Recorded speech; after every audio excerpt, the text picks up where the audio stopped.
Olá, meu nome é Zé Augusto. Hoje vou falar para vocês sobre adensamento e uso de bactérias endofíticas no crescimento e produção da bananeira pratanã. Trabalho de uma equipe composta por mim, Zé Augusto, professor Marlon, professora Silvia, Adelica, Gisele, professora Regina e a doutora Célia Siqueira, qual desenvolveu uma dissertação dentro desse tema.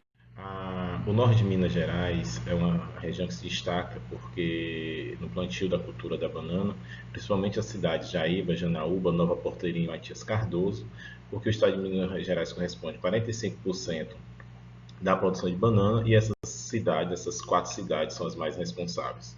Só que, porque o bananal, né, não se expande tanto? Porque existe um custo de produção muito elevado ainda e uma demanda hídrica, né, depende de muita água para que tenha um bom desenvolvimento. E algumas estratégias são criadas para diminuir essas dificuldades, como o adensamento de plantas, que poderia aumentar a produtividade, diferentes tipos de manejo, em condições das mudas de tubete, mudas de sacolinha, e uso de bactérias endofíticas, que são bactérias que podem promover crescimento, produzindo ácido lacético, solubilizando fosfato, fixando nitrogênio, que traga algum benefício para a planta. A maioria dos cultivos de bananeira aqui explorados está em um espaçamento, né, uma densidade em torno de 375 a 5 mil plantas. Né? Então tem uma variedade muito grande, porque a densidade populacional ela depende do porte da cultivar, da fertilidade do solo, sistema de desbrota, destino da produção, nível tecnológico do cultivo, topografia do terreno e variação estacional de preço. Então, todas essas características vão variar, vão influenciar a densidade das plantas. Diversos trabalhos com adensamento bananeira têm sido publicados na literatura mundial e brasileira, só que não específico para a cultura banana, da cultivar pratanã. Né? Temos um trabalho do Pereira 2000 que ele comparou diversas densidades de plantio e observou que a menor densidade não teve prejuízo na qualidade dos frutos e teve uma maior produção nas que eram mais adensadas. Tá? Além do adensamento, o uso de mudas micropropagadas mais vigorosas, né, oriundas de sacolas, pode ser uma alternativa, né, que pode ter grandes vantagens aí, diminuindo o custo inicial de manejo e também uma possível redução do ciclo reprodutivo e também da adubação. Então, o objetivo desse trabalho foi avaliar o crescimento e produção da bananeira pratanã, gurutuba, né, no semiárido mineiro, submetidos a plantio de mudas inoculadas com bactérias endofíticas em diferentes espaçamentos. Esse trabalho foi desenvolvido na Fazenda Bioagropecuária em Janaúba, Minas Gerais. Inicialmente foi coletado o solo, caracterizado quimicamente e fisicamente, para fazer todo o processo aí de adubação. O solo foi preparado, né, com aração e agradagem, para que possa, né, depois foi abertas as covas dos sucos aí de 40 por 40 centímetros, adicionou 20 litros de esterco de curral, 62 gramas de fosfato monoamônico MAP granulado em cada na área. O delineamento experimental adotado foi de blocos casaluzados com 4 repetições e foram trabalhados com 9 tratamentos, sendo que cada parcela foi composta por 20 plantas e apenas 6 plantas, né, tirando aí o efeito de bordadura, utilizamos 6 plantas centrais com parcela útil. Aqui são as descrições dos nossos tratamentos, mostrando a diferenciação dos tratamentos está em relação aos espaçamentos, microbiolizada e não microbiolizada, e o tipo de condução, mãe, filho e neto, desbata total, e também a questão também da quantidade de nitrogênio adicionada. No caso aqui, tratamento novo, tem uma redução aí de 50% de nitrogênio adicionado. Foram utilizadas 5 bactérias endofíticas, a maioria delas dentro do grupo Bacillus. Usamos também o Lisinibacillus e Rhizóbio, né? Então foram essas 5 bactérias que foram utilizadas na microbiolização das mudas. As adubações foram realizadas no momento que as mudas aí apresentavam 30 a 40 centímetros de altura, utilizando como fonte a ureia. A irrigação foi realizada 4 vezes ao dia, sendo que o tipo foi os microaspersão, utilizamos a microaspersão e uma vazão de 10 litros por hora. Aos 4 meses de idade foram avaliadas, né, algumas características, altura de mudas, número de folha, diâmetro do caule.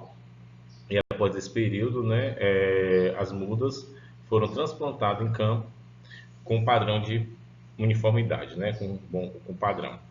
A colheita foi realizada quando os frutos atingiram o máximo crescimento, ainda ligeiramente quinados, e a coloração da casca passou de um verde escuro intenso a um verde mais claro.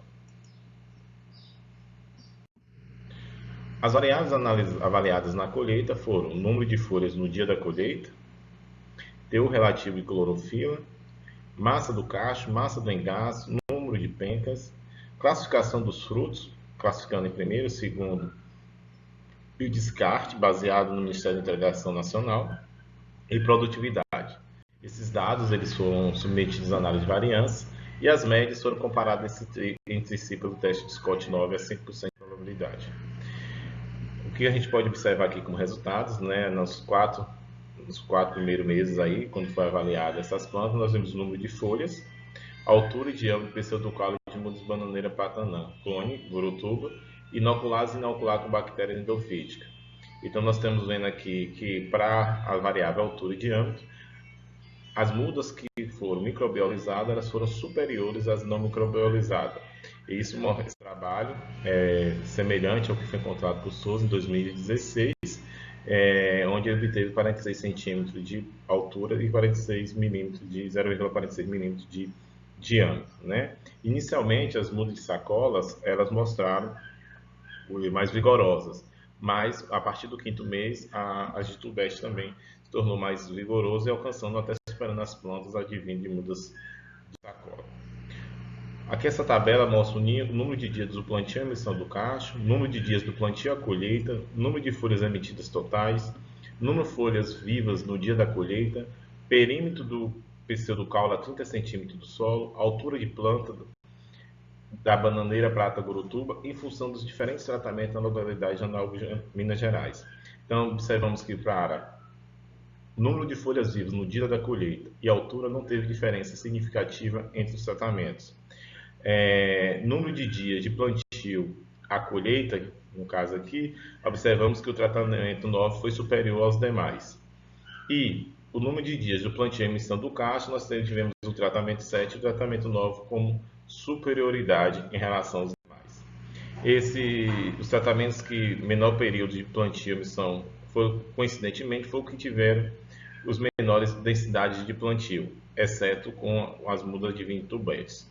De acordo com Rosales, o sistema de altas densidades oferece ao agricultor vantagem, né, como incremento, como otimização de custo, porque você vai ter mais adensamento, então você vai diminuir o custo aí de área, de preparo de área, de manejo. Só que esses espaçamentos mais adensados, os ciclos geralmente se alongam e existe uma redução na população após a colheita na primeira safra.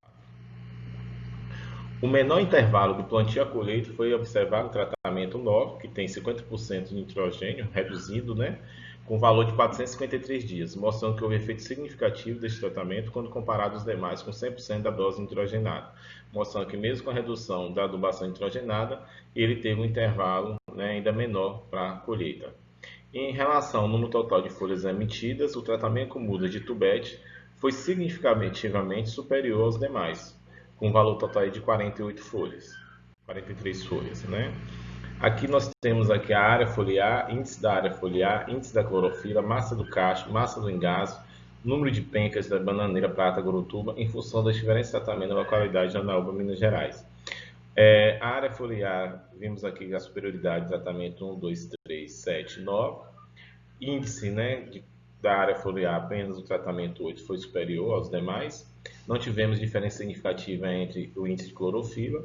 A massa do cacho, nós tivemos superioridade para o tratamento 9 e para o tratamento 1. E também, massa de engaço e número de pencas não teve diferença significativa entre os tratamentos. Então, esses resultados foi o próximo que foi encontrado por Rodrigues, onde eles observaram, né, que são necessárias pelo menos 10 folhas por planta para obter maior número de pencas e frutos por cacho. E as maiores densidades do nosso trabalho, obtivemos as menores áreas foliares, e o oposto ocorreu para o índice de área foliar. O índice de clorofila é eficaz para estimar o conteúdo relativo de clorofila e o conteúdo foliar de nutriente. Ele pode ainda no futuro, esse índice, ser ajustado para futuros modelos. Na tabela 5, nós trabalhamos aqui a produtividade e renda bruta bananeira prata gurutuba em função dos diferentes tratamentos, localidade Janaúba, Minas Gerais. Então, aqui tem uma superioridade do tratamento 8, né, 16,30 toneladas por hectare, não é uma produtividade, né, tão alta, mas dentro dos nossos tratamentos foi superior. E o tratamento 9, ele teve uma qualidade maior em relação à qualidade de fruto, né? Nós tivemos aí uma 30% fruto de qualidade, que ainda é considerado baixo para nível comercial e primeiro cultivo. Então, a maior produtividade, como já foi dito, foi alcançada no tratamento 8, sendo que o tratamento 9 foi o que obteve o melhor aproveitamento de frutos de primeira qualidade. O ideal, né, que apresente pelo menos 70% de frutos de primeira, não foi o caso. O tratamento 9 foi o que possui maior percentagem de frutos e os demais tratamentos apresentaram valores bem inferiores. Enquanto que a classificação do sul da segunda foi o tratamento 1, seguido do tratamento 9. Conclusão desse trabalho, vimos que, em condições de viver, a microbiolização proporciona incremento no tamanho das mudas. O adensamento influencia no alongamento do ciclo, do plantio à emissão do cacho no primeiro ciclo de produção. O tratamento com maior densidade de plantas proporciona maior produtividade e retorno econômico, seguido pelo tratamento 9 em relação ao retorno econômico, que é 1.680 plantas por hectare, com uso de bactérias endofíticas e redução de 50% de nitrogênio em relação ao retorno econômico. Agradecemos aí a Unimontes, a FAPEMIG e o CNPq pela viabilidade da execução do projeto. Muito obrigado.